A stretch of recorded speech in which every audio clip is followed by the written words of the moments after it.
on several fronts, such as civil, cultural, political, economic, and social rights. Although the Constitution of Pakistan guarantees the provision of fundamental rights to one and all without any discrimination. So, to discuss the challenges and way forward on the current situation, we have invited esteemed guest speakers that are here with us today. First up, I would like to introduce Mr. Asad Iqbal Butt. He is currently serving as the chairperson of Human Rights Commission of Pakistan. Next up, we have with us is Mr. Hussain Naki. He is senior journalist and human rights activist. And lastly, we have with us Dr. Tausif Ahmed Khan. He has served as the chairman, Department of Mass Communication, Federal Urdu University of Arts and Technology. He is also columnist and writes opinion pieces on socio-political issues. Before beginning the discussion on today's seminar, I would request Dr. Riaz Ahmed Sheikh. He is Dean Faculty of Education and Social Sciences to please come and give welcome address on the occasion. I would also request our guest speakers to please join us here.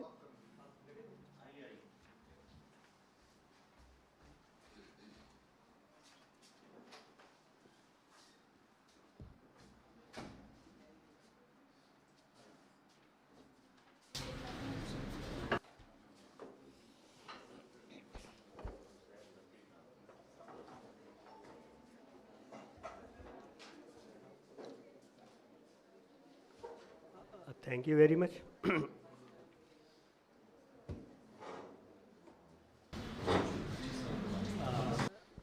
I, on behalf of my department, welcome you to this seminar, and especially I'm grateful to Hussain Naki Saab, who normally lives in Lahore, but since he was here, so we invited Naki Saab to come and join this seminar. Then Asad Butt Saab is the chairperson of Human Rights Commission of Pakistan. Then Tausif Saab, as Atka has already mentioned you. The topic of today's seminar is very important because it's very much relevant to our daily life and especially to youth, because your future is here. We have passed our life, but you are living in a situation where there is hardly any space to speak. I don't know to whom you cast your vote and where your vote went on 8th of Feb. That's a problem on which we have to talk. This is expression of freedom. Secondly, as Atka mentioned you, I hope you have seen the Constitution of Pakistan. The Constitution of Pakistan comprises of many parts, but part number 1 and part number 2 completely dedicated to the concept of freedom of human rights. And human rights mean your right to exercise your vote, right to exercise your assembly, right to assemble, right to decide anything you want to without any discrimination, without any prejudice and something else. But unfortunately, as we have seen, there are lot of things which are mentioned in documents, but these are not being practiced. But now our issue is that we have to question. And luckily, recently, some judges from a High Court of Islamabad, they have raised this question. And I think this is a good time we should speak out. We should speak out what are our political rights, what are our cultural rights. As a youth, you have a right for student union. Why this right has been denied to you for the last 3 and 4 decades? That's a question on which you should ponder upon and you should think on these issues.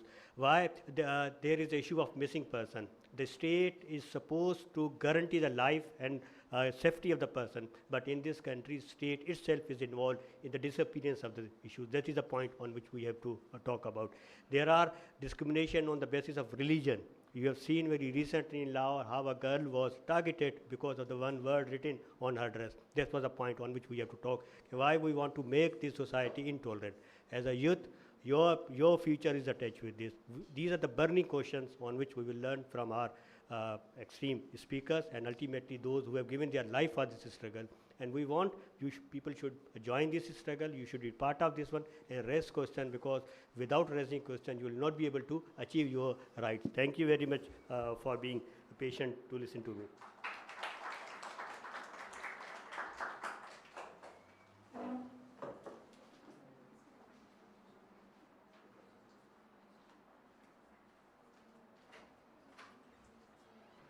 Thank you so much, Dr. Yas, for giving your comments. Now I would request Dr. Tausif Ahmed Khan to please come here and share his thoughts with us. Thank you.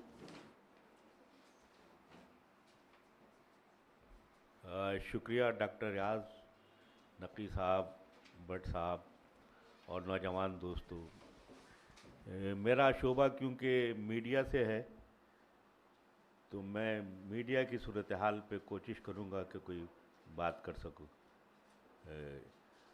अक़वाम मुत्तहिदा का जो charter है इंसानी हुकूक़ का, उसका article 19 बहुत वाज़ेह है, जिसमें रियासतों पे इस बात पे ज़ोर दिया गया है कि वो आज़ादी इज़हार को यकीनी बनाए। पाकिस्तान ने भी उस पर दस्तखत किए। उसके बाद पाकिस्तान का आइन जो है 1973 का, उसके 2 आर्टिकल बहुत ज़्यादा मुताल्लिक़ हैं, एक आर्टिकल 19 और दूसरा 19A। 19 जो है वो आज़ादी इज़हार, आज़ादी सहाफ़त की ज़मानत देता है। उसमें मिलावट कर दी गई है पाकिस्तान का आइन में, जिसमें ये लिख दिया गया है कि अदलिया या फ़ौज या एक और इदारे के बारे में कुछ नहीं कहा जाएगा, जो जबकि एक्चुअल जो पाकिस्तान ने दस्तखत किए यूएनओ का जो चार्टर है उसमें बहुत वाज़ेह तौर पर है कि मीडिया की आज़ादी को, रियासत को यकीनी बनाना है। बहरहाल उस पाबंदी के बावजूद जो आइन में लिख दी गई कि 3, अब वो उसमें फ़ौज भी मुक़द्दस हो गई, जबकि फ़ौज कोई इदारा थोड़ी है। इदारे तो हमने 3 ही पढ़े, या तो एग्जीक्यूटिव होगी, या जुडिशरी होगी, या जो है पार्लियामेंट होगी। तो वो भी इदारा बन गया, तो उसको भी शामिल कर दिया गया है कि उसके ख़िलाफ़ भी बात नहीं कर सकते बगैर नज़रिया पाकिस्तान जिसका कोई तारीफ़ नहीं है।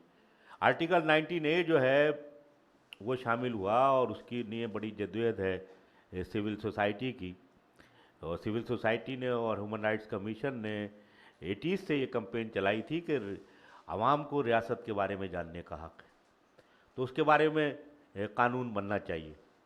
और वो खासी बड़ी डिबेट होती रही, उसमें बहुत सारे मराइल आए, मगर बेनज़ीर भुट्टो शहीद और मियाँ नवाज शरीफ के दरमियान जो एग्रीमेंट हुआ था 2005 में, जिसमें चार्टर ऑफ डेमोक्रेसी, तो उसमें एक बात दोनों ने तय की थी कि जब दोनों जमातें आएंगी तो वो आइन में तरमीम करेंगी और वाज़ेह तौर पे राइट टू नो को लिखा जाएगा। यही वजह है कि जब 18वीं तरमीम हुई तो उसके अंदर राइट टू नो को बाकायदा शामिल किया गया कि अब हर शहरी को इस बात का हक़ है कि रियासत पे जहाँ पे भी आवाम का पैसा खर्च होता है उसके बारे में जाने।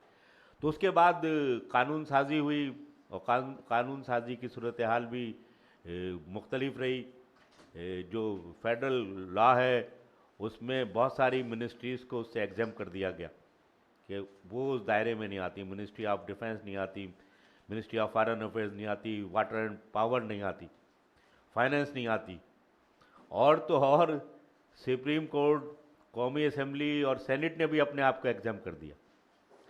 वो एक अलग, उन्होंने भी कह दिया कि हम जो है आवाम के दायरे में नहीं आते। तो वो बड़ा महदूद हो गया, और सिर्फ बहरहाल उसके बावजूद ये तोशाखाने का केस उसी की वजह से आया। तो वो कानून बने और कवानीन भी बने, और अच्छे कवानीन भी बने परवेज़ मुशर्रफ के दौर में भी मीडिया के हवाले से, और उसके बाद पीपल्स पार्टी के दौर में भी, और मुस्लिम लीग के भी, इवन तहरीक इंसाफ ने बहुत अच्छा कानून बनाया। KP का जो कानून है बहुत अच्छा। मगर वक्त गुजरने के साथ साथ हमारी, जो मेरा अपना ख्याल है कि रियासत मजबूर होकर कवानीन बना लेती है, बाद में उस पर वो पाबंदियाँ लगाना शुरू करती, और आहिस्ता आहिस्ता फिर महसूस होता है कि वो सिर्फ हमारा हक़ जो है वो सिर्फ कानूनी तौर पर है।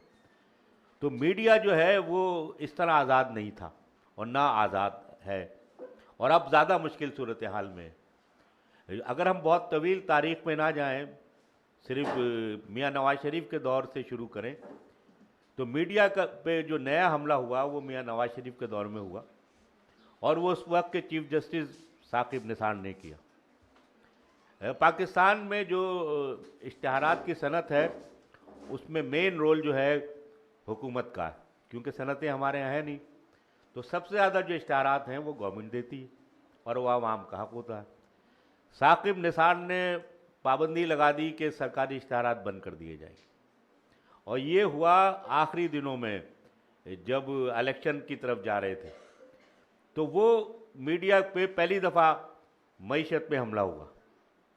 इससे पहले मैं, क्योंकि स्टूडेंट हूँ फ्रीडम ऑफ प्रेस का, 47 से लेकर اور ثاقب نثار کے دور تک میڈیا کے نیریٹو کو تو بار بار کنٹرول کیا گیا، مگر اس کی اکنامی پہ حملہ نہیں ہوا تھا. یہ پہلی دفعہ حملہ ہوا، اور وہ سارے جس کے نتیجے میں میڈیا میں ایک بحران پیدا ہوا، اور میڈیا مالکان نے فائدہ اٹھایا، اس سے کئی ہزار لوگ نکال دیے گئے. اور اس کے ساتھ نئی اصطلاح آ گئی نامعلوم لوگوں کی، اور نامعلوم لوگوں نے میڈیا کو ریگولیٹ کرنا شروع کر دیا. یہ پاناما کیس سے لے کر باقی جو ہمارے بہت سارے صحافی لاپتہ ہوئے، ان کی پٹائی ہوئی، ہم نے پوری اس پہ تحقیق کر کے کتاب لکھی ہے، میں نے اور ہمارے ساتھی عرفان نے، کہ وہ سب نامعلوم افراد کی وجہ سے ہوا. کئی دن جو ہے چینل غائب رہے. پھر کچھ ایسی پابندیاں لگا دی گئیں جس پہ آج تک عمل ہو رہا ہے. مثلاً یہ کہ بلوچستان میں جو کچھ ہوگا وہ نہ الیکٹرانک میڈیا پہ جائے گا نہ پرنٹ میڈیا پہ جائے گا. کوئی بھی جو ایشو ہے وہ وہی ہوگا جو ISPR جاری کرے گی. اور اس میں بڑے لطیفے ہوئے. میں ایک دفعہ اسلام آباد گیا تو وہاں مجھے بلوچستان کا ایک اخبار ہے انتخاب، اس کے ایڈیٹر ملے اور وہ بہت ناراض ہو رہے تھے پریس کلب میں. بہت کیا توائی میں ہم نے پوچھا کہ ہوا کیا؟ کہیں گے وہ اصل میں وہ جو ہمارے اخبار میں نہیں بلکہ تمام اخبارات میں خبر چھپی تھی کہ ایک بریگیڈیئر صاحب نے آوران کا دورہ کیا. آوران جو ہے وہ ڈاکٹر اللہ نظر کا گاؤں ہے، اور یہ جو علیحدگی پسند ہے ہمارے سرمچار، ان کا ایک بیس رہا ہے. اور اس نے وہاں جا کے انہوں نے تقریر کر کے کہا کہ بھئی اب بلوچ نوجوانوں کو چاہیے کہ وہ قومی دھارے میں شامل ہو جائیں، اللہ نظر کو بھی چاہیے کہ پہاڑوں سے آئے اور قومی دھارے میں شامل ہو جائے. تو وہ کل گئے، سارے اخبارات میں خبر چھپی تھی، ہمارے یہاں بھی چھپی. ہمارے خلاف ایکشن شروع ہو گیا کہ آپ نے خبر کیوں چھاپی. تو وہ اس دن آئے تھے آپ پارا سے، تو کہنے لگے کہ وہ مجھے بھیجا گیا کیس، تو میں سارے اخبارات کی خبریں لے کے گیا، الیکٹرانک میڈیا کی بھی لے کے گیا کہ بھئی دیکھیے یہ تو سرکاری خبر ہے، سب جگہ چھپی. تو وہ جو موصوف تھے فوجی افسر، انہوں نے کہا جناب بات یہ ہے کہ بلوچ آپ کا اخبار پڑھتے ہیں، آپ کے اخبار میں نہیں چھپنی چاہیے تھی. تو یہ میڈیا کے نیریٹو کو کنٹرول کرنے کی جو ہے یہ سلسلہ وہاں سے شروع ہوا. پی ٹی ایم کے بارے میں اب تک کوریج نہیں ہے. محسن ڈاور کے ساتھ کیا ہوا کبھی کبھار صرف ڈان اخبار میں چھپ جاتا. آج بھی کسی نے لکھ دیا کہ ان کے ساتھ کیا ہوا، وہاں کس طریقے سے آپریشن ہوا، اس کے بارے میں کچھ نہیں چھپ سکتا. اس پہ بھی اچھا بلوچوں کے لطیفہ کیسے ہوتا ہے. یہ تربت میں رینجرز کے ایک سپاہی نے ایک لڑکے کو مار دیا. آپ کو یاد ہوگا بڑا مشہور واقعہ ہوا، بیچارہ کھیتوں میں کام کر رہا تھا، کراچی یونیورسٹی کا اسٹوڈنٹ تھا. وہ خبر شائع نہیں ہوئی. نہیں جو اصل جو میں جن پابندیوں کے نتیجے میں جو سامنے صورتحال آ رہی وہ خبر نہیں چھپ سکی، نہ میڈیا پہ چلی. اچھا بعد میں پتہ نہیں کیا ہوا اوپر راولپنڈی میں، اور اس پہ یہ ہوا کہ رینجرز کے DG گئے اس کے گھر اور انہوں نے جا کے تعزیت کی.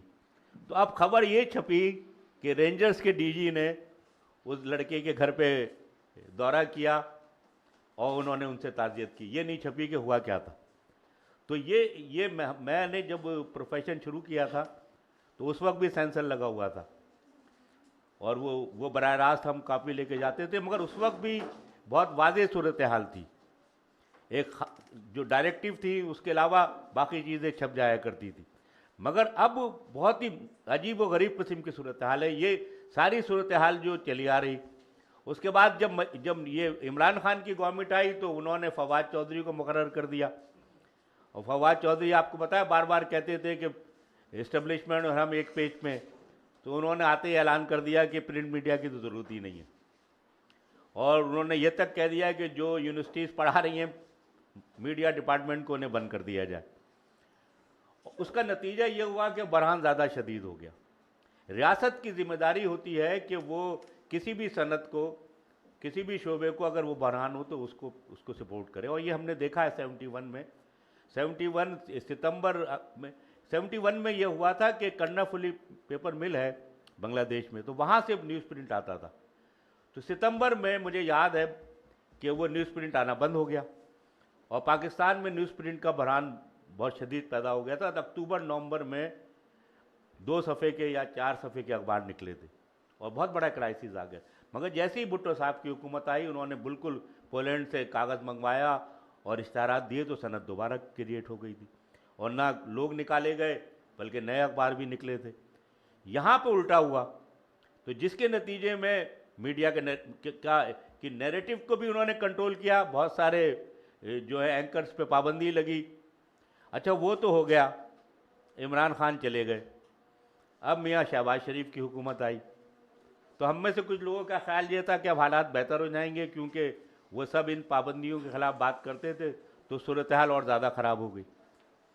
اور ان کے دور میں بھی نامعلوم افراد کا خبروں کو کنٹرول کرنے کا معاملہ، خبروں کو روکنے کا معاملہ، اور مزید یہ کہ سوشل میڈیا پہ ان کا احتساب کرنے کا معاملہ ہوا. بہت سارے لوگ اٹھا لیے گئے. ارشد شریف کا قتل ہوا، اور وہ ایک اور صاحب بیچارے وہ تو کئی مہینے بعد واپس آئے، تو وہ صورتحال مزید زیادہ خراب ہو گئی. یعنی اسپیس بجائے بہتر ہونے کے مزید خراب ہو گئی. انہیں کسی نے سمجھا دیا، وہ میرا خیال ہے جو راولپنڈی والے ہیں وہ تاریخ سے نہیں سیکھتے، انہیں کسی نے سمجھا دیا، انہوں نے کہہ دیا کہ عمران خان کا نام نہیں جائے گا. اب وہ نہیں چھپتا، ڈان اخبار میں تو چھپ جاتا ہے، الیکٹرانک میڈیا پہ آپ کو نظر نہیں آئے گا. تو اس کے نتیجے میں صورتحال مزید زیادہ خراب ہوتی جا رہی. اور معاشی طور پہ بھی، کیونکہ یہ اس وقت جو اگر ہم پاکستان میں جو ویجز کا اسٹرکچر دیکھیں تو سب سے بدترین صورتحال جو ہے میڈیا کی، یعنی بدترین صورتحال جو ہے میڈیا کی ہے. حکومت نے مالکان کو کھلی چھٹی دے دی ہے کہ وہ صرف ان کے ہدایت پہ عمل کریں، اور باقی وہ اپنے صحافیوں کے ساتھ جو چاہے سلوک کریں. تو معاشی طور پہ بہت زیادہ بحران کے شکار ہے. اس کے ساتھ نیریٹو کو کنٹرول کرنے کا معاملہ ہے، اور یہ مستقل جو ہے معاملہ چل رہا ہے. اب اس کے بعد انہوں نے سوشل میڈیا کو کنٹرول کرنا شروع کیا. بدقسمتی سے وہ قانون بنا بھی مسلم لیگ کی حکومت میں تھا، اور اس کے نتیجے میں وہ جس کو چاہے گرفتار کر لیتے ہیں یا اٹھا کے لے جاتے ہیں. تو یہ میڈیا جو ہے، بجائے ہم یہ تصور کرتے تھے کہ کیونکہ جمہوریت مستحکم ہو جائے گی، حالات اچھے ہو جائیں گے تو میڈیا کو زیادہ آزادی ہوگی، تو یہ اگر آپ اس کا تجزیہ کریں تو یوں محسوس ہوتا ہے کہ سوشل میڈیا آنے کے باوجود اور جدید ٹیکنالوجی آنے کے باوجود ہمارے ہاں صورتحال انفارمیشن کو کمیونیکیٹ کرنے کے حوالے سے زیادہ بری ہوتی جا رہی. اور اس کے اندر بہت ساری ایسے آئٹم شامل ہو جاتے ہیں جن کے بارے میں تلاش کرنا بڑا مشکل ہے. ابھی کوئی 15 دن پہلے وہ میں نے جیو پہ ایک خبر سنی کہ بنگلہ دیش کا ایک طیارہ جا رہا تھا، اس میں ایک کسی ایئر لائنس کا طیارہ تھا، ممبئی ایئرپورٹ کے قریب تھا، تو اس میں ایک مسافر کو دل کا دورہ پڑ گیا. تو انہوں نے بمبئی ایئرپورٹ والوں نے پوچھا کہ وہ مسافر کون ہے، انہوں نے کہا مسلمان ہے، تو انہوں نے اجازت نہیں دی، اور وہ اس کی جان بچانے کے لیے کراچی اتر گیا. مجھے بڑی حیرت ہوئی. اس کے بعد میں نے پوچھا، معلوم کیا تو کہیں اور وہ خبر نہیں تھی. تو میں نے وہ ایویشن رپورٹر سے پوچھا کہ یار یہ آپ کیا کیسے خبر چھپ گئی اور یہ کیسے ممکن ہے کہ بمبئی والے انسانی جان بچانے کے لیے واپس کر دیں. اس نے کہا بھائی بہت سارے آئٹم وہاں سے آتے ہیں. تو یہ جو آئٹم وہاں سے آتے ہیں اس میں ہمارا تو کچھ ہے ہی نہیں. اب اس میں لاجک ہو نہ ہو، مذاق اڑے نہ ہو، کہیں گے وہ میرا خیال ہے وہ ایک دفعہ چل گیا تو لوگوں نے کہا کہ بھئی یہ تو بہت ہی بیوقوفی کی خبر ہوگی، تو انہوں نے اس کے بعد اسے وڈرا کر لیا. تو یہ مستقل جو ہے میڈیا جو ہے وہ، اور یہ اس حکومت میں آنے کے بعد بھی، اور اب بھی یہی صورتحال ہے کہ کسی طور پہ بھی وہ جو آرٹیکل 19 کی روح ہے کہ میڈیا کو آزادی ہو، سوشل میڈیا کو آزادی ہو، وہ مزید سلب ہو رہی ہے. اور بدقسمتی یہ ہے کہ جو سیاسی جماعتیں ہیں، پہلے تحریک انصاف والے اس کو جسٹیفائی کرتے تھے. وہ بیان عمران خان نے بیان دے دیا تھا کہ اسد طور، مجھے کیا پتا اسد طور کون ہے، جب اس کو بتایا گیا. اب یہی صورتحال جو لوگ حکومت میں آ گئے ہیں انہوں نے بھی یہ برپا کی ہوئی ہے. تو اس میں جو عوام کا جاننے کا حق ہے وہ تو بالکل پیچھے کی طرف چلا گیا. اور جو میڈیا کا بنیادی کام ہے ٹو انفارم دا پیپل، وہ بالکل نہیں ہے. جمہوریت کے حوالے سے، جمہوریت کی بقائی آزاد میڈیا میں، آزاد عدلیہ اور آزاد میڈیا ہوگا تو جمہوریت مستحکم ہوگی. یہ بالکل ریورس گیئر میں جا رہا ہے. اگر ہم 1947 سے اب تک دیکھیں کہ بجائے اس کے کہ زیادہ آزادی کی طرف جائیں، ہم بدترین آزادی کی طرف جا رہے ہیں. تو اس پہ تو شعور پیدا کرنے کی ضرورت ہے. جب تک آپ جیسے نوجوان اس بات کو نہیں سمجھیں گے اور وہ سوشل میڈیا کے کا جو جنگل ہے اس سے نہیں نکلیں گے جس میں 80% انفارمیشن غلط ہوتی ہے. تو جب تک میڈیا کو اس طرح آزادی نہیں ملے گی. میں جب تحقیق کر رہا تھا ریسرچ پہ تو مجھے اندازہ ہوا کہ مشرقی پاکستان میں پابندیاں کم تھیں جبکہ مشرقی پاکستان کے خلاف خاصا جبر تھا. ان کے نمائندوں کو گرفتار کیا گیا. تو میں نے کئی سینئر لوگوں سے پوچھا کہ یہ مجھے فرق کیوں نظر آتا ہے مشرقی پاکستان میں اور مغربی پاکستان میں. تو مجھے رحمان صاحب نے کہا کہ وہاں سیاسی جو تحریکیں بڑی مضبوط تھیں, ٹریڈ یونین بڑی مضبوط تھی. تو وہ اتنی زیادہ مضبوط تھی کہ وہاں وہ پابندیاں نہیں لگا سکتے تھے. حتیٰ کہ مارننگ نیوز جو سرکاری اخبار تھا اس میں بھی مجیب الرحمان کی تقریر بھی چھپی بنگلہ دیش بننے کے بارے میں. تو یہ عوام کا اور سیاسی جماعتوں کا کام ہے کہ اگر وہ میڈیا کی جو حق تو عوام کا ہے نا آزادی صحافت کا, اس کے نہیں اگر وہ شعور پیدا نہیں کریں گے تو ہمارا میڈیا مزید کمزور ہو جائے گا اور آہستہ آہستہ اس کی جو کریڈیبلٹی ہے بالکل زیرو ہو جائے گی. شکریہ.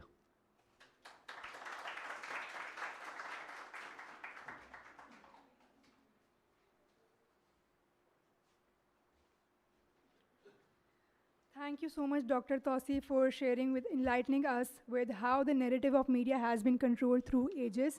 Now, I would request Chairperson Human Rights Commission, Mr. Asad Iqbal, to please come and share your thoughts with us.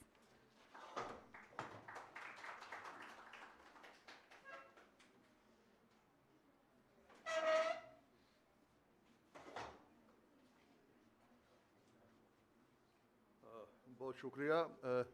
Doctor صاحب کے بعد تو بات کرنا خاصا مشکل ہو جاتا ہے اور ہمیشہ سے, بلکہ میں نے کہا بھی تھا مجھے پہلے بلوا لیں کیونکہ ڈاکٹر صاحب تو پھر ساری چیزوں کو کور کر لیتے ہیں. اچھا, اب اس وقت جو سبجیکٹ ہمارے سامنے ہے یہ بہت ہی زیادہ اہمیت کا حامل ہے اور خاص طور پر یہاں مجھے نوجوان دوستوں ساتھیوں کو دیکھ کے زیادہ خوشی محسوس ہو رہی ہے اور مجھے یہ احساس ہو رہا ہے کہ ہم خام خواہ مایوسی کا شکار ہیں. جب تک یہ نوجوان اس فیلڈ میں ہیں, ہمارے ساتھ ہیں, ہمارے کھڑے ہیں ہمارے آگے, بلکہ اب تو ہمارے لیڈر ہی یہ ہیں, تو یہ کام رکے گا نہیں اور کام آگے بڑھتا رہے گا. انسانی حقوق کا ہو یا آزادیوں کے لیے جو بھی کام ہو تو وہ بڑھتے رہیں گے. اچھا, میں یہ سب سے پہلے تو یہ پوچھنا چاہوں گا دوستوں سے, کسی کو پتہ ہے human rights commission of Pakistan کیا ہے؟ کوئی بتائیں گے کچھ؟ ہاتھ اٹھائیں کو پتہ ہے human rights commission of Pakistan کیا ہے؟ جی.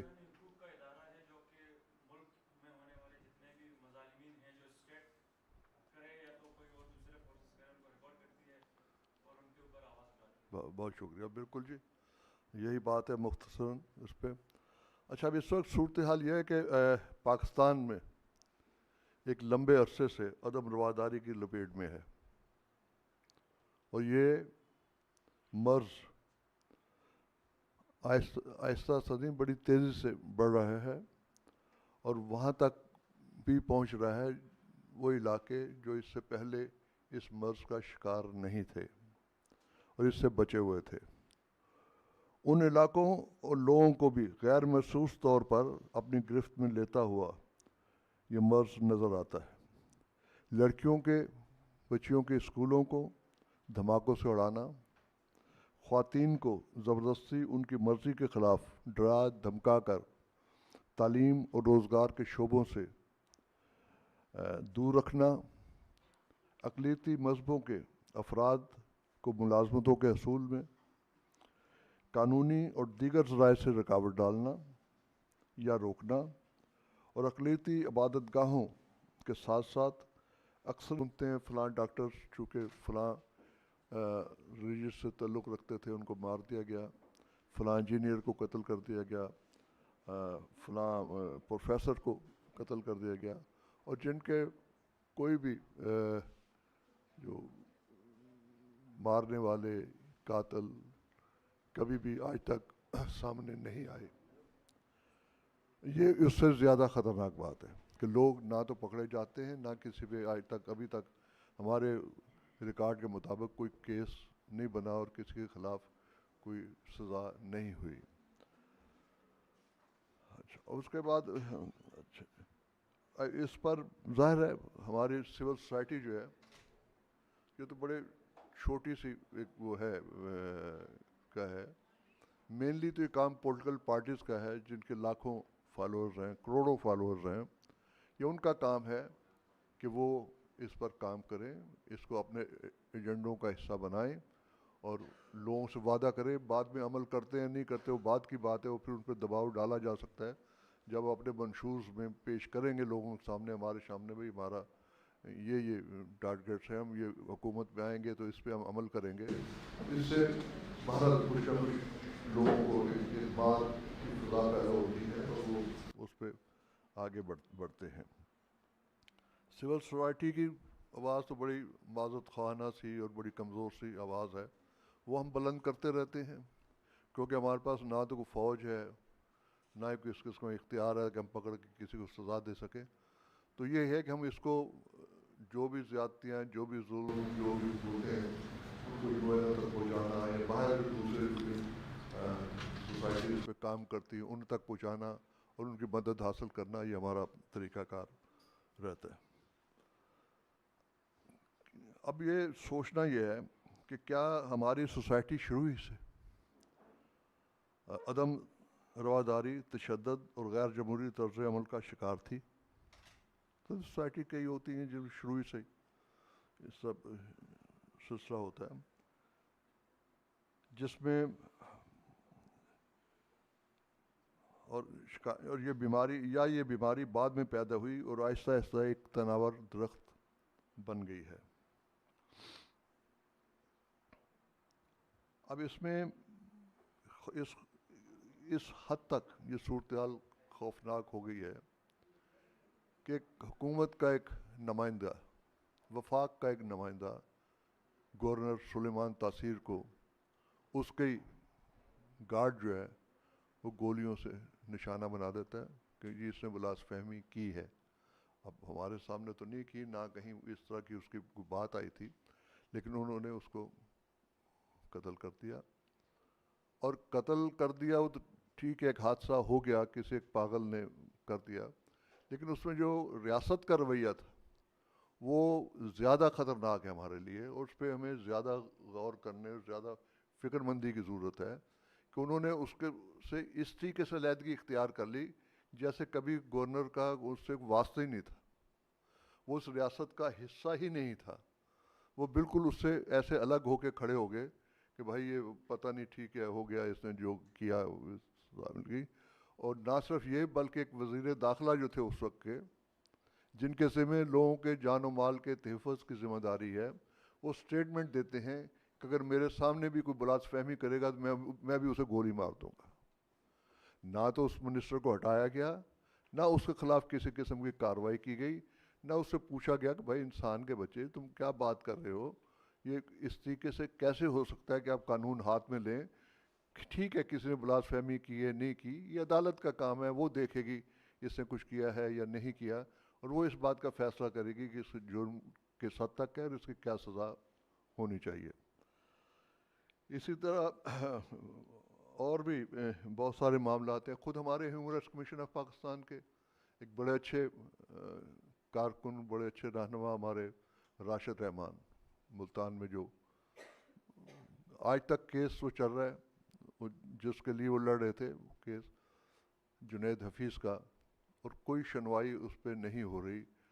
10 دفعہ میں پوچھ چکا ہوں کہ بھائی یہ کیس کس جگہ ہے, اس کی کیا پروگریس ہے اس کے اندر, اس کا کوئی جواب ہمیں کہیں سے نہیں ملتا. اس کا مطلب یہ کہ اگر وہ ویسے ہی اندر اتنے سال جیل میں کاٹ رہا ہے اور زندگی کے زیادہ قیمتی سال جو اس نے ایجوکیشن میں یا جہاں پر بھی صرف کرنے تھے اس قوم کی خدمت کے لیے, وہ تو آپ نے اس کو جیل میں ضائع کر دیے. تو اگر آپ 10 سال اور 10 سال بعد اگر اسے رہا بھی کر دیں گے تو وہ ویسے پاگل ہو چکا ہوگا. کیونکہ جیلوں میں اگر ہم لوگ جاتے رہتے ہیں, ساتھی ہمارے موجود ہیں یہاں پر, قاضی خضر ربیع وائس چیئرپرسن ہمارے, جیلوں میں جاتے ہیں تو وہاں اس قسم کے قیدیوں کو جن پہ بلاسفیمی کے کیسز بنے ہوتے ہیں ان کو الگ جگہوں پہ رکھا جاتا ہے. ایک بند وارڈز ہوتے ہیں جہاں عام بندے کی عام اہلکار کی بھی رسائی نہیں ہوتی، بلکہ ایک مخصوص اہلکار جو ہیں وہی ان تک جاتے ہیں اور شام کے وقت ان کو تھوڑی دیر کے لیے باہر نکالا جاتا ہے۔ اب اس کنڈیشن میں اگر آدمی سال 2 سال 3 سال 5 سال اگر رہ جاتا ہے، وہ تو مینٹلی ویسے ہی ختم ہو جاتا ہے اور اس کی کوئی گنجائش باقی نہیں رہتی، اس کی زندگی کی کوئی مقصد سارا فوت ہو جاتا ہے۔ تو یہ صورتحال ہے ہمارے ہاں اس کی۔ اچھا، اب جب خود ریاست جو ہے وہ عدم رواداری تشدد کے سامنے ہتھیار ڈالے ہوئے ہے تو لوگ کہاں جائیں؟ لوگ کس کے پاس جائیں اپنی شکایت دے کے، یا کس کو آگے روئیں؟ کیونکہ وہ ریاست جو ہے وہ خود ہی بے بس اپنے آپ کو محسوس کرتی ہے اور اپنے آپ کو ڈالا، پھر عام شہری جو ہیں ان کو کون تحفظ فراہم کرے گا؟ یہ ایک بڑا سوالیہ نشان ہے ہماری ریاست پہ۔ حکومت کے اس رویے سے ایک طرف شہری عدم تحفظ کا شکار ہیں تو دوسری طرف تشدد پسند عدم روادار تنظیمیں، گروہ، لوگ کے حوصلے بلند ہوتے ہیں۔ جب ریاست بیک فٹ پہ چلی جائے گی تو ان کے تو مزید بلند ہو گئے، وہ ایک فتح سے یا ایک کامیابی سے دوسرے کامیابی کی طرف پرجوش انداز میں قدم بڑھاتے ہیں۔ وہ سمجھتے ہیں کہ وہ کامیاب ہو رہے ہیں اور ان کا دباؤ مکمل ہے، اور وہ مزید دباؤ بڑھاتے ہیں اور مزید کامیابی کی طرف قدم بڑھاتے ہیں اور اپنے حملوں میں تندی اور تیزی لاتے ہیں۔ ایک اس کے علاوہ بھی ایک وزیر کرسچن تھے، تو ان کو بھی سارے لوگوں کی موجودگی میں قتل کر دیا گیا۔ ابھی بھی ہو رہے ہیں، روز کوئی نہ کوئی واقعہ اس سے ہو رہا ہے۔ تو یہ ساری صورتحال کیوں اور کیسے پیدا ہوئی؟ آخر ہم یہاں تک پہنچے کیسے؟ سب سے پہلے تو مسلم لیگ، ہو سکتا ہے کسی کو میری بات پسند نہ آئے، لیکن بہرحال حقیقت اور تاریخی باتیں تاریخی ہوتی ہیں، تاریخ کو اب جھٹلا نہیں سکتے۔ مسلم لیگ کی مذہب کے نام پر آزادی کی تحریک اس کا ایک بڑا سبب ہے۔ جب آپ مذہب کے نام پہ کوئی ملک بنانا ہے، مذہب کے نام پہ کوئی بات کریں گے تو ظاہر ہے پھر وہ اسی ملک کی یا اسی مذہب کی روایات اس کو زندہ رکھنے کے لیے بات کریں گے، باقیوں کو تو آپ نے مائنس کر دیا۔ آزادی کے فوری بعد ہزاروں قبائلیوں کو کشمیر کی جنگ میں جھونک دیا گیا۔ ان کو ہم نے بہت بڑا اعزاز دیا، جی ہمارے مجاہد اور ہمارے کشمیر کے مجاہد اور پاکستان کے بچانے والے یہی لوگ ہیں۔ تو بھائی جب کل وہ لوگ جو تھے انتہا پسند یا عدم روادار لوگ جو تھے، جب آپ نے خود ان کو مجاہد قرار دے دیا، ان کو ایک جنگ میں استعمال کیا، اس کو کس حد تک کامیابی ہوئی نہیں ہوئی، تو آج وہ کہتے ہیں کہ بھائی ہم تو مجاہد ہم ہیں، پاکستان ہم نے بچایا، تو آپ کون ہو؟ آپ تو غیر متعلق لوگ ہو۔ پاکستان تو ہمارے وجود سے قائم رہا اور پاکستان جو ہے ہمارے نظریے ہمارے اس کے مطابق چلے گا، تمہارا کیا لینا دینا اس میں؟ تم نے کون سی قربانیاں دی؟ تم نے کیا کیا؟ چماڑا ہم تو مرا، ہمارا دادا بھی مر گیا تھا، پردادا بھی مر گیا تھا ادھر۔ تو وہ یہ نہیں بتاتے کہ وہاں سے جو انہوں نے حرکتیں کی اور جس طریقے سے کشمیر میں لوٹ مار کی، بغیر کسی اس تفریق کے کہ وہ ہندو ہے یا مسلمان ہے۔ یہ 2-3 طرف سے یہ حملہ کیا گیا۔ ایک تو یہ گجرات اس سائڈ سے تھا، دوسرا سیالکوٹ اور اس سائڈ سے کٹھوا روڈ کی طرف سے جموں کی طرف، اور وہاں سے جو لوگ اس وقت زندہ تھے، والد ہمارے یا اور لوگ ہمیں بتاتے ہیں کہ وہ بھیڑ بکریوں کی طرح بچیوں کو، جوان بچیوں کو اغوا کر کے ریوڑوں کی طرح لا کے وہاں دیہاتوں میں 50 روپے میں 100 روپے میں جیسا بیچتے تھے۔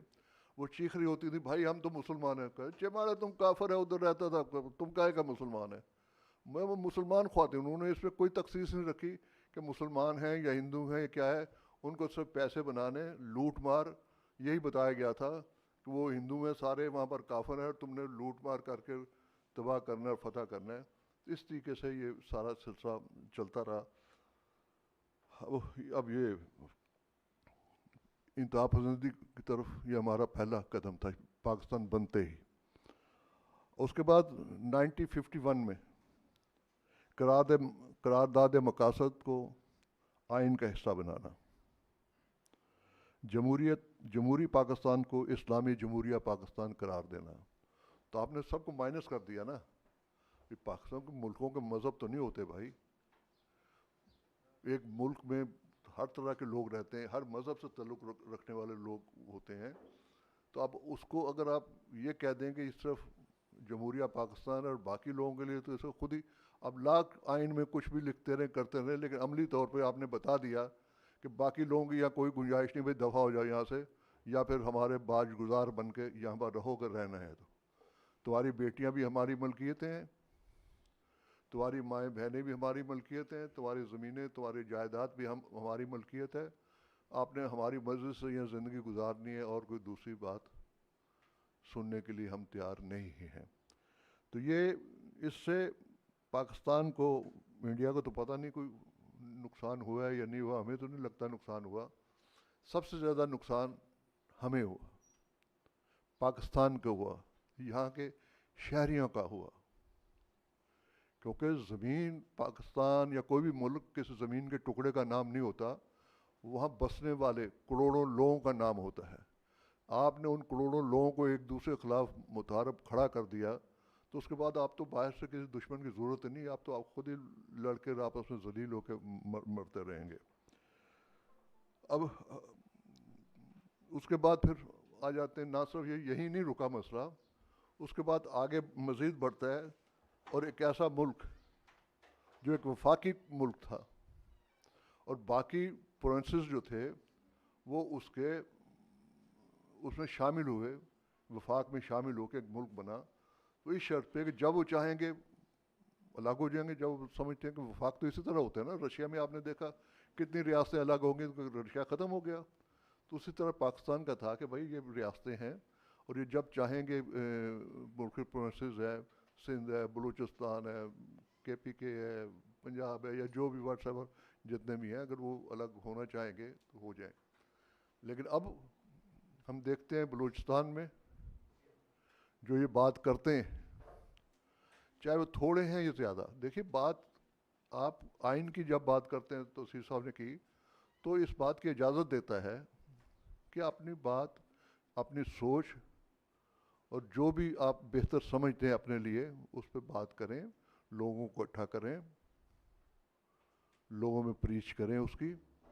اور یہ آپ کا ایک بنیادی حق ہے جسے آپ کسی طریقے سے بھی اگنور نہیں کر سکتے. لیکن ہوا یہ کہ جہاں بلوچوں نے بات کی, پرانا بھی نوروز خان سے لے کے آج تک پھر کہتے ہیں جی ہم پہ بھروسہ نہیں کرتے. بھائی ریاست پہ بھروسہ کیسے کریں گے لوگ؟ اس وقت لوگ اپنے مطالبات کے لیے لڑنے کے لیے پہاڑوں میں چلے گئے, نوروز خان اور یہ پورا گروپ. انہوں نے قرآن رکھ, اتنے بدبخت ہیں یہ کہ انہوں نے قرآن رکھ کے جوڑ کے ان کو نیچے اتارا کہ آپ ہتھیار ڈال دیں, آپ کو کچھ نہیں کہا جائے, عام معافی آپ کے لیے. جب انہوں نے ان پہ بھروسہ کر کے, قرآن پہ بھروسہ کر کے نیچے آگے, انہوں نے ان کو ریسٹ کیا. 9 بچے اس نوروز خان کے پھانسی پہ لٹکا دیے گئے, قتل کر دیے گئے, اور نوروز خان نے ساری زندگی اس بڑھاپے میں جیل میں گزاری. آج اس کے بعد اگر یہ کہا جائے کہ بلوچی جو ہیں وہ یار بھروسہ نہیں کرتے, ان کو بات کرنی چاہیے, بھی بات کس کے ساتھ کریں؟ ان لوگوں کے ساتھ جو قرآن اٹھا کے اور سب کچھ کر کے لوگوں کو اس طرح مارتے ہیں. میں تو کبھی بھی بات نہیں کروں, میں تو لعنت بھیجوں کہ بھئی اس ملک کے ساتھ تو ٹھیک ہے کر رہے ہیں. لوگوں کو غائب کیا جا رہا ہے, لوگوں کو اٹھایا جا رہا ہے بجائے ٹیبل پہ بات کرنے کے لیے. دیکھیں پولیٹیکل آدمی کا کام یہ ہوتا ہے کہ آپ ان کا مسائل ہیں, ان کے معاملات ہیں, ان کو بٹھائیں, ٹیبل پہ بٹھائیں, بھائی بات کریں کہ کیا مسئلے ہیں. یہ ہم دے سکتے ہیں, یہ نہیں دے سکتے, اس کے لیے تھوڑا انتظار کر لیں. کوئی اتنا پاگل بھی نہیں خام خواہ کسی بات پہ اڑا رہے جب اس کو خود نظر آ رہا ہو کہ ملک کی یہ صورت ہے یا اس کے وسائل کی یہ صورتحال ہے, تو پھر اپنے حصے کی چیز مانگے گا نا, زیادہ پھر نہیں مانگے گا. لیکن یہ کچھ بھی اس کے لیے کرنے کے لیے تیار نہیں, بات کرنے کے لیے تیار نہیں. ابھی ہمارے سامنے اتنا بڑا واقعہ ہوا کہ یہ کہتے ہیں جو غدار ہیں, وہ جو ملک دشمن ہے, وہاں سے ہزاروں خواتین, بچیاں پیدل چلتی ہوئی ریاست کے جو گڑھ ہے جہاں اقتدار کے سوتے جہاں سے پھوٹتے ہیں وہاں تک آئیں. کیوں آئیں؟ اس لیے کہ وہ آئین کو مانتی تھی, वहाँ बैठी रहती इंकलाब की बातें करती रहती, वहाँ बैठ के आपसे लड़ती रहती, इसलिए चल के आई कि वो आपके आइन को मानती थी, कानून को मानती थी, आपके इक़्तिदार आला को तस्लीम करती थी, इसलिए अपने गुजारिशात लेके आपके पास आएंगे, भाई ये हमारे मसाइल हैं, ये आप सुने, ये तकलीफ़ें हमारी दूर करने की कोशिश करें। ये इतने बदबख्त लोग हैं कि किसी ने बात सुनी नहीं, उनसे मिलना तक किसी से गुआरा नहीं किया, किसी ने भी, हुकूमत के किसी फ़र्द ने। ये इससे ज़्यादा बड़ी बदनसीबी इस मुल्क की और कोई नहीं है। ना सिर्फ बात उनके साथ नहीं की, बल्कि उनको काउंटर करने के लिए वो लोग, वो शफ़ी मैंगल और जो मशहूर हैं बदमाश, जिनका पता है, जिनके इलाकों से सैकड़ों लोगों की लाशें बरामद हुई थी कब्रों में से, उन लोगों को ला के उनके सामने बिठा दिया गया और गवर्नमेंट की पूरी छतर छाया, इस सख्त सर्दी में उनको हर किस्म की सहूलतें दी गई, उनके लिए अलग खानों के इंतज़ाम, उनके लिए हॉस्टल, उनके लिए बिस्तर, जो सहूलतें, और वो बेचारी ख़वातीन मजबूर और लाचार, अगर उनको कंबल भी देना चाहता था तो आपने देखा होगा सोशल मीडिया पे कि वो कंबल या बिस्तर या कोई चीज़ भी उस तक पहुँचाने नहीं दी गई, कि वो उसी सख्त सर्दी में जब ठिठुरते रहे और ज़िंदगी के दिन अपने वो गुजारते रहे। जब रियासत की ये सूरत हाल हो, सिंध की तरफ आते हैं। सिंध के लोग तो बड़े अच्छे और मोहब्बत करने वाले, प्यार करने वाले लोग हैं। मैं अक्सर लोग कहते हैं यार आप पंजाबी, मैंने कहा मैं कहेगा मैं तो सिंधी हूँ, मुझे जो इज़्ज़त, जो मोहब्बत, जो प्यार जो सिंध ने दिया है मुझे किसी ने नहीं दिया। सिंध के लोगों ने जो उनसियत और जितनी मोहब्बत मुझे दी है, मैं नहीं समझता कहीं और मुझे मिलती। तो ये एक बहुत बड़ी बात है कि कॉलेज की सियासत से लेकर आज तक की सियासत तक हमेशा सिंध के दोस्त, सिंध के साथी कंधे से कंधा मिला के खड़े रहे, क्योंकि हम भी उन्हीं की बात करते हैं, क्योंकि हम समझते हैं कि ज़्यादती हो रही है, हम इस धरती पर रह रहे हैं, हमारा सब कुछ धरती के साथ जुड़ा हुआ है, हमारे बच्चों की जितनी भी अपना ज़रूरियात या उनके जो मसाइल हैं इस धरती के साथ जुड़े हुए हैं। तो हमने तो इस धरती जो है उसको, इस माँ को कायम रखना है, इस माँ को ज़िंदा रखना है, यहाँ रहने वाले लोगों की खिदमत करनी है, यहाँ के रहने वाले लोगों के लिए बेहतर हालात कार बनाने हैं। तो लेकिन नहीं, रियासत तो उसके लिए भी तैयार नहीं, बग़ैर किसी वजह के घरों पे छापे मारे जाते हैं, लोगों को उठा लिया जाता है।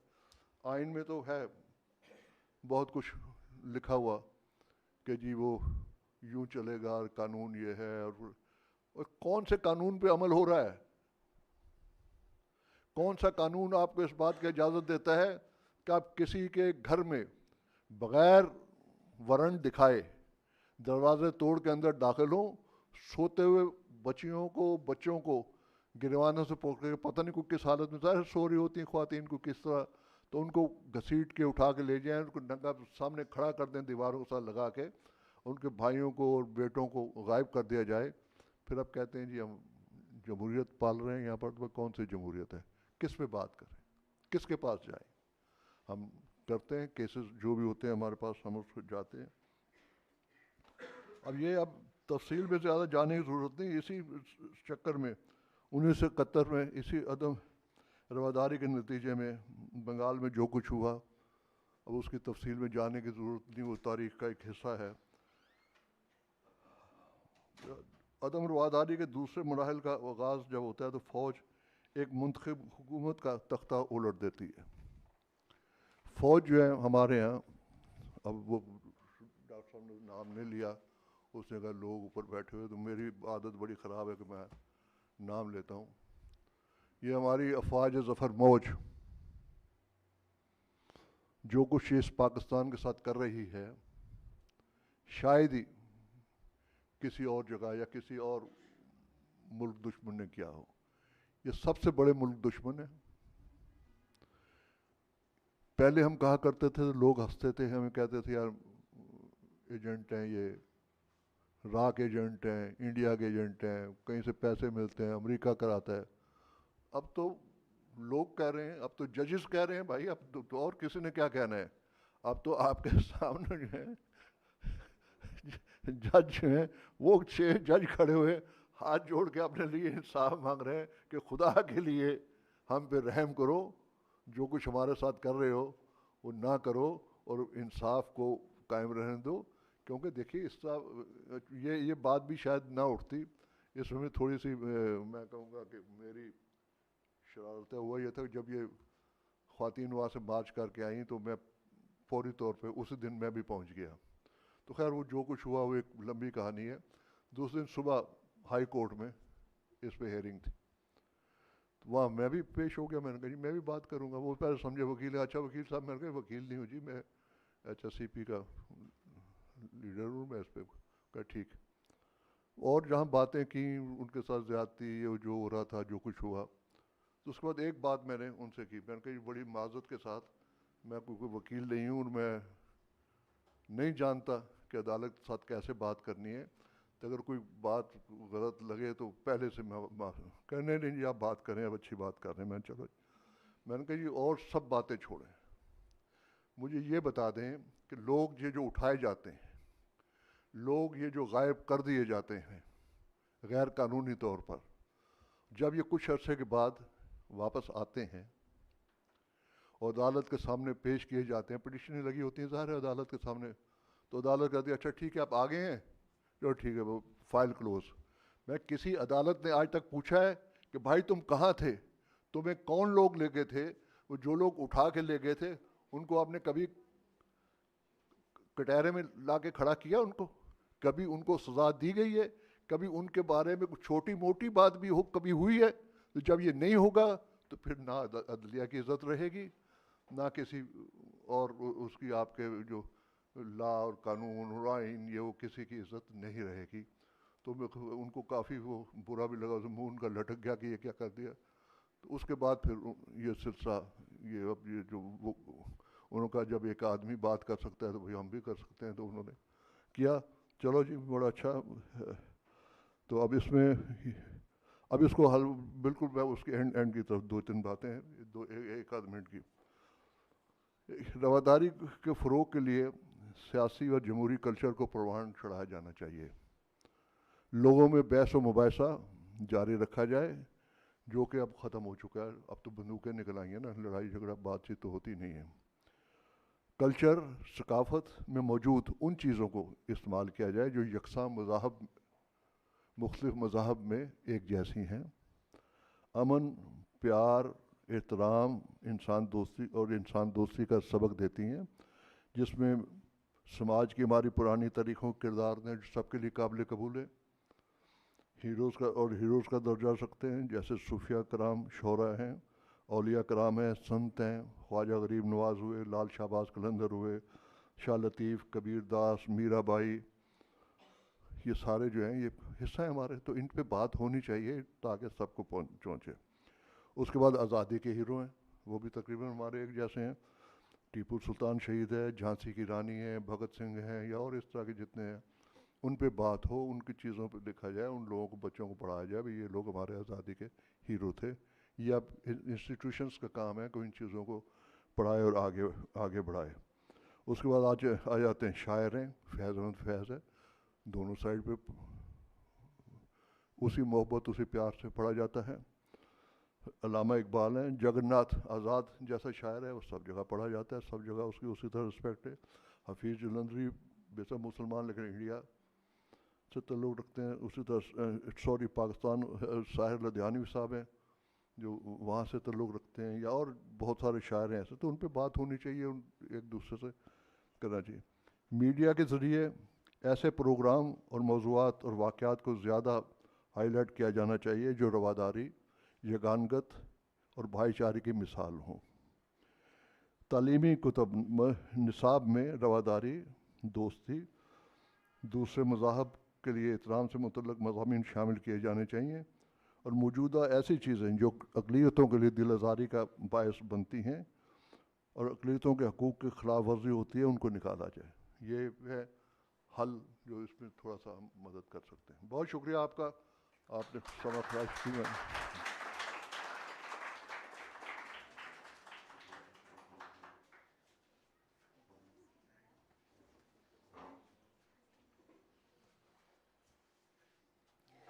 Thank you so much, Mr. Asad Iqbal Bhatt, Chairperson, Human Rights Commission of Pakistan, for addressing the way forward for human rights in Pakistan. Now, I would request Mr. Hussain Naqi to share your thoughts with us.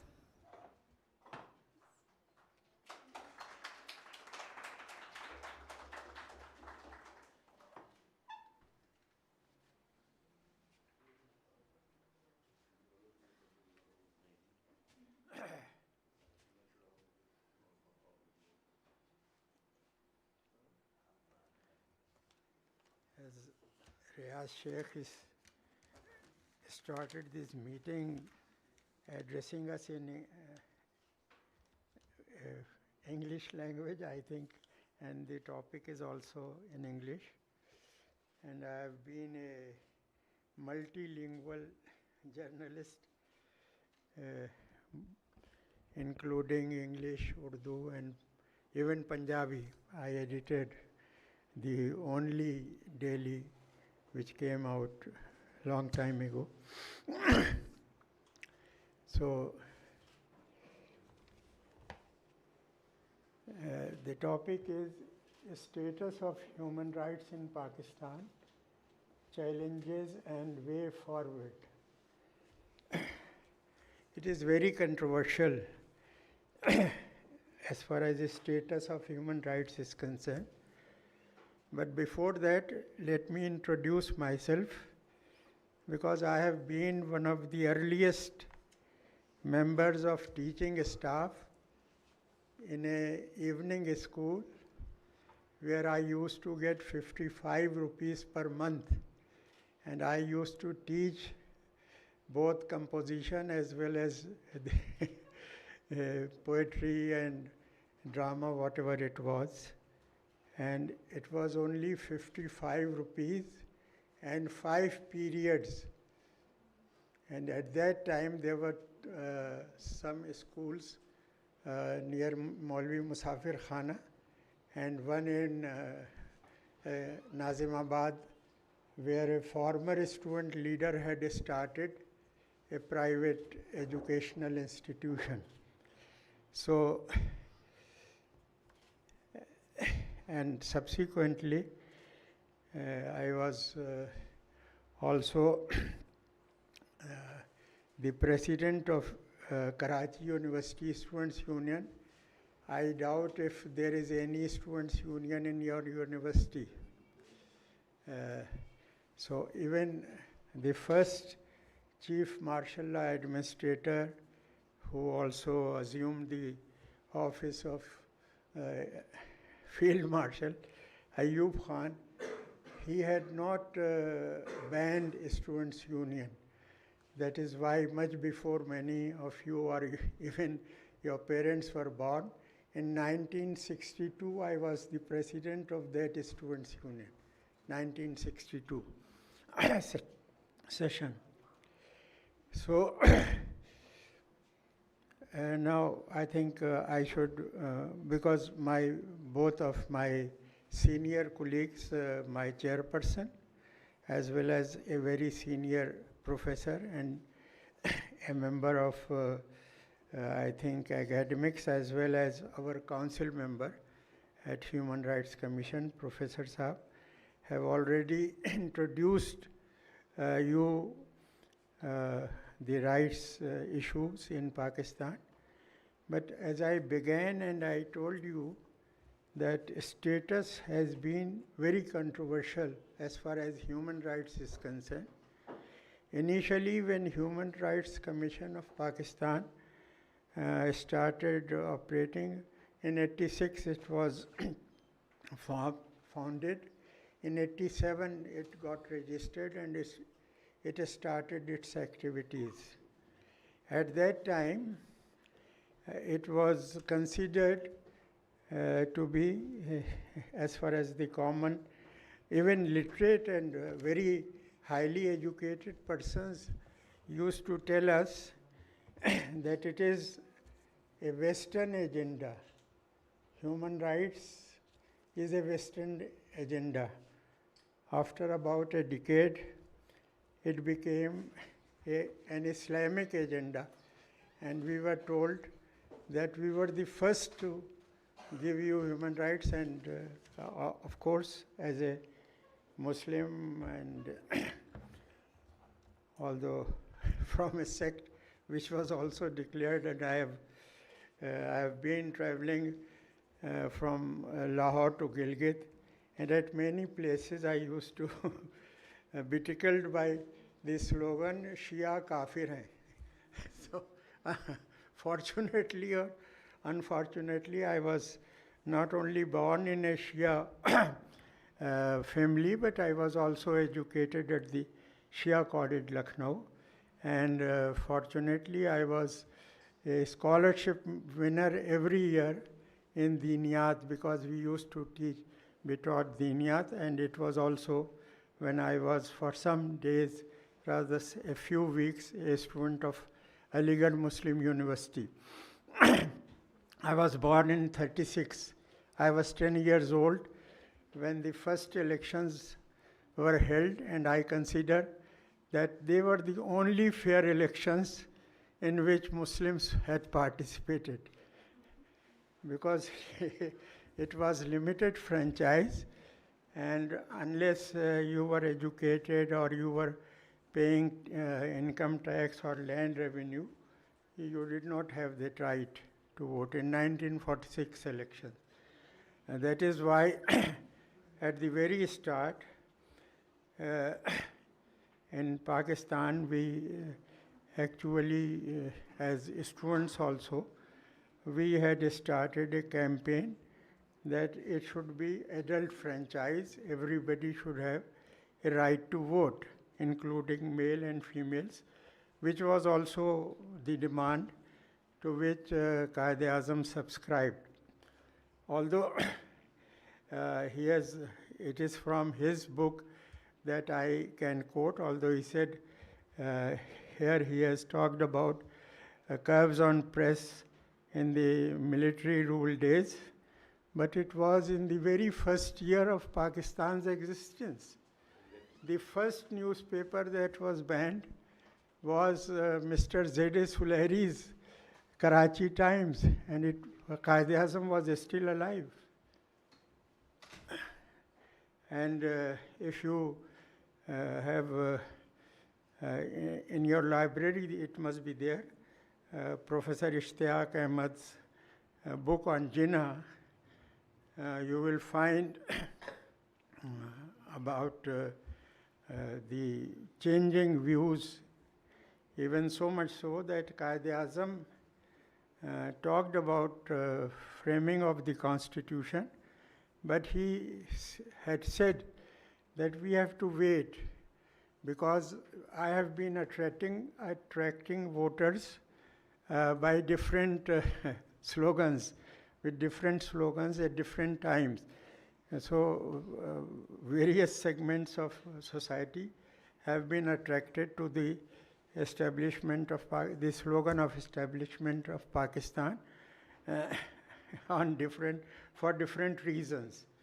It was very honest of him to have said so, because if you read his political struggles story, you will find that he used to believe that anything, he told, it is very near here that Raja Sahib Mahmudabad used to live, and Quaid-e-Azam is the person who told him when he said that our constitution should be based entirely on Sharia of Islam. Quaid-e-Azam said, and it is written, it is very well documented. He said, do you think I'll go by this 1400 years old book? That was also one of the views expressed about Pakistan's polity by him. So, as I started, I said, status have been very controversial, but Human Rights Commission, since its inception and since it started functioning in 1987, it has been trying to bring to the knowledge to make people aware about what human rights are. First of all, as you know, human rights were not something that Human Rights Commission of Pakistan started. Human rights, the first declaration or Universal Declaration of Human Rights, which was approved in 48 on 10th of December, was the creation of states who had formed United Nations. It is the responsibility of those states who had formulated these rights to enforce them. What our responsibility or campaign is to make people aware that these are the rights that you enjoy because you are human beings. And of the 30 rights enunciated in this Universal Declaration, about one professor has talked extensively. That was Article 19, which has been compromised, as he has rightly pointed out, by adding that you cannot talk about armed forces, you cannot talk about judiciary, so you cannot talk about anything in Pakistan, whoever controls Pakistan. So it was the responsibility of, and again there is only one right which is not compromised by or does not require that there should be a law to be enacted to enforce it, and that is about the dignity of human beings. And in Karachi, I am here for the last about 3.5 weeks. 50 persons have been killed so far in your province. And there have been dozens of reported cases of girl child, even of the babies, 6-month-old babies have been raped in your city, in your province. And worst of all is the elimination of those couples, or in particular girls, Sindhi girls, who have opted to have a choice that was enshrined very early, if you call yourself to be an Islamist, not only by the book, but also by the practice of Prophet. The Prophet always respected, and whenever he went to visit her daughters, he used to salute them first. He never expected girls to, or his daughters to salute him, but he did that. So it is also by choice. It is our choice what we accept or what we don't accept. So, as I told you, it is the responsibility of the state also to enforce those conventions and those agreements to which Pakistan's state has not only signed them but also ratified them. Two are the main. One of them is political, social and cultural rights. The other is the Convention on Economic and other rights, which Pakistan, and not only that, Pakistan has subsequently ratified Women Convention. It has also Child Rights Convention when Benazir was alive, and she presided over its acceptance. Its acceptance was announced in this very city, Child Rights Convention. And then against the torture, about which you have just listened to various incidents that persist in our country.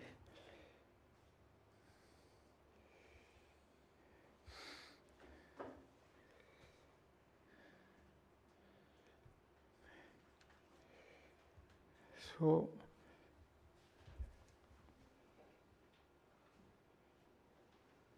challenges and way forward. There are so many challenges are there. First of all, that while it was the responsibility or the creation of the state of Pakistan as far as human rights conventions are concerned, and they have ratified it, and it is their job to enforce it, we have to persist in demanding their enforcement, because for various reasons, for mainly for the export of our goods to European Union countries, they have to follow a few of those conventions, although they don't entirely follow, but they are lip served, and it is claimed that we are following, and we have even enacted laws about say home-based workers, about other rights, particularly to be safe from torture and disappearances is also on that agenda. But in practice, our government has not only done anything for that, but instead have been resisting our pleas for enforcement of at least certain rights, which will give our society some kind of credibility in the eyes of words who put our passports aside. I have suffered this humiliation a few times. So, first, as far as our responsibilities are concerned, so it is necessary that we mobilize people not on membership scale, but mass mobilization is required, and students can play a very vital role. If you are sitting in a university, I can claim that it was also at least 2 externments for whole year and 5 arrests and sentences by military courts that you have universities and colleges. At the time of inception of Pakistan, science was being taught in only one college, that was Dayaram Jetmal College, which is called DJ College. And in intermediate, Professor Hazurul Hasan Zaidi from Lucknow Christian College, he had come here and he had started science classes for intermediate.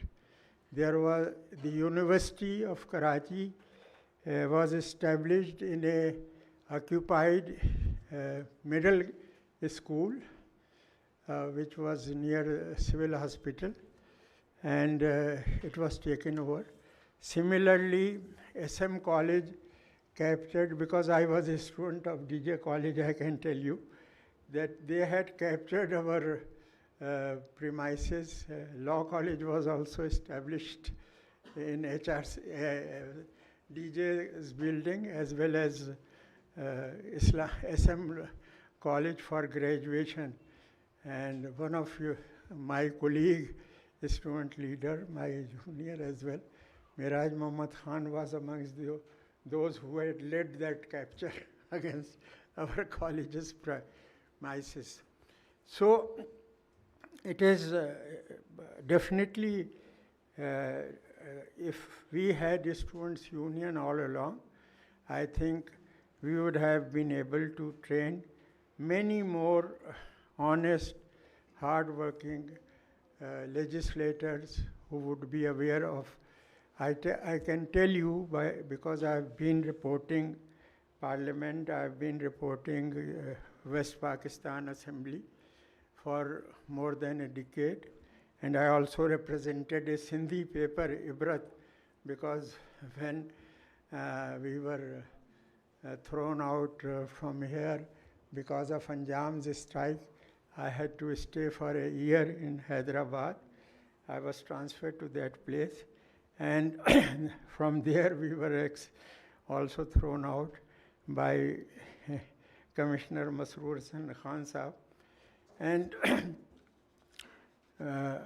in Hyderabad, the first, I think, disservice to Sindh that was done by the people who were in command in the earliest years of Pakistan, that despite a campus was built, I actually had to force and tell the Vice Chancellor that you should start also at least a Sindhi department also, add to it, because there is an Arabic department, there is an Urdu department, there is a Persian department, but not a Sindhi department, although everybody knows what great literature have Sindhi poets produced.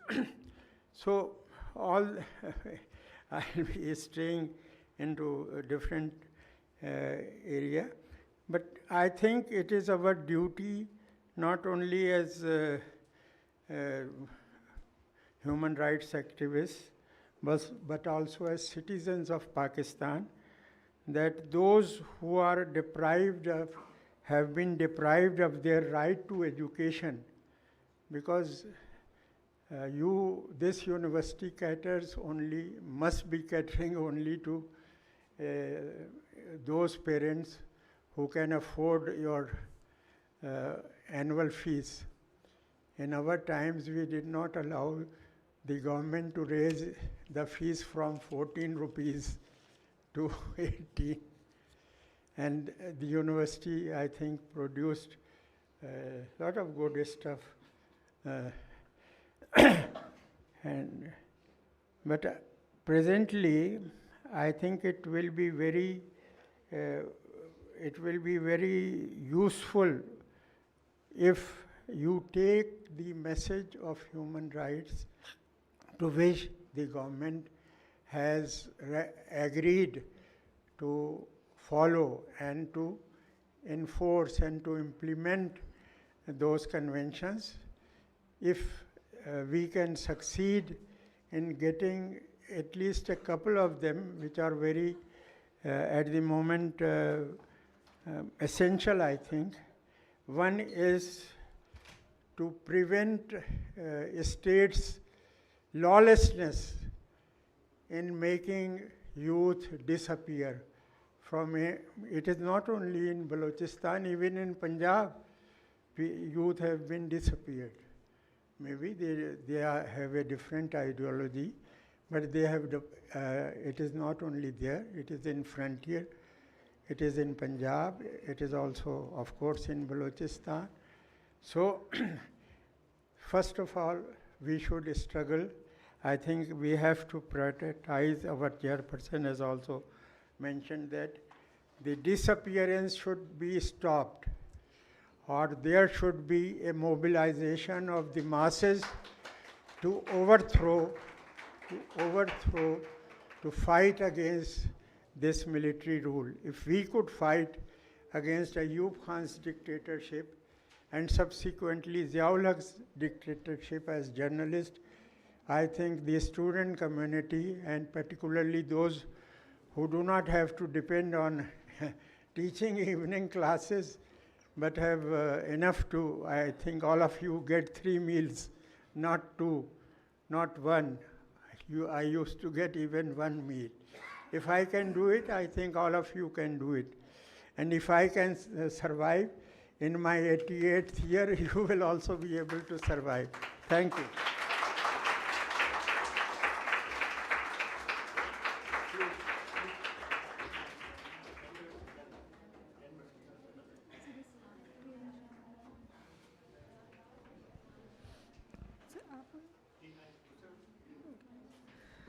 Thank you so much, Hussain and Kisab, for sharing your thoughts with us. Now the floor is open for a question. Anybody would like to question, please?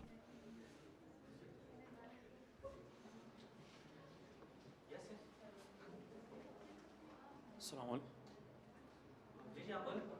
Hello. My name is Asif Ali, and I have a question with Mr. Hussain Naqvi.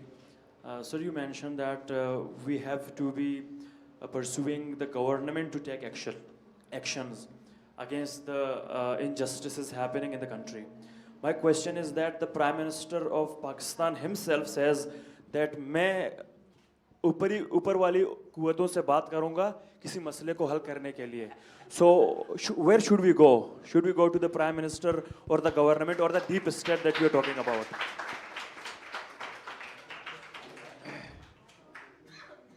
I'll not say that you go to the GHQ and protest there, although that is the correct place, but because these people claim to represent the people, and although this, I think as I told you, the only fair election was in 1946.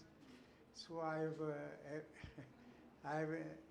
told you that it was the most unfair election in my view, because HRCP selected a few constituencies and observed it.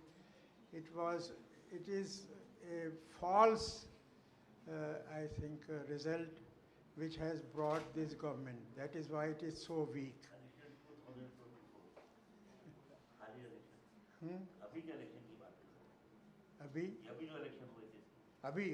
I'm talking about the latest elections. We covered it. He was also there. And so, because they claim that they represent the people, like Shah Sahab here and Mr. Sharif there, now another lawlessness is taking place in my province of Punjab. Mr. Nawaz Sharif presides over the cabinet meetings of Punjab. Yes, even today it has been reported, if you have read Daily Dawn, it has been reported there. So you have to protest there. But because in countries like Pakistan, Bangladesh, India, it is the governments only are afraid of, and I am convinced that they are, if there is mass mobilization and mass protest. Without it, they are not going to accept anything. No, please, we have been, since 87, we have been writing, and we are also getting involving other countries, also the United Nations bodies, but nothing has changed. It requires a mass mobilization, and we are about 25 crores of people, of them half are youth. And thankfully, also, although I also have a contribution, that now you see more than 50% females in media. Earlier there used to be one lady reporter. I had demolished that by recruiting 50% of staff when I was editing the news from Lahore. So I think now both genders are represented, and very well represented in academia.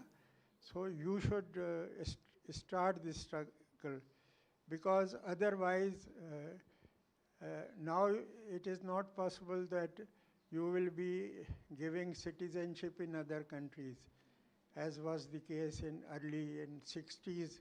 Everybody, many of my friends went to England and settled there.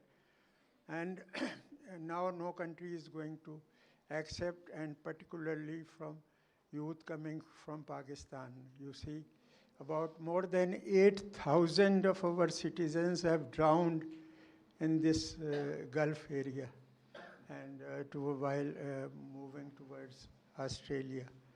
So I think it's better that we struggle here. We have enough resources. We have enough lands, we have enough water to produce. We have all I think we have even nascent metals which are used in nuclear power. So it is for our youth that they have to mobilize, or we have not suffered as much as you will suffer. Because if you will not rise now, I don't think many years are left for Pakistan before it goes into violent anarchy and bloodshed on your streets. Thank you.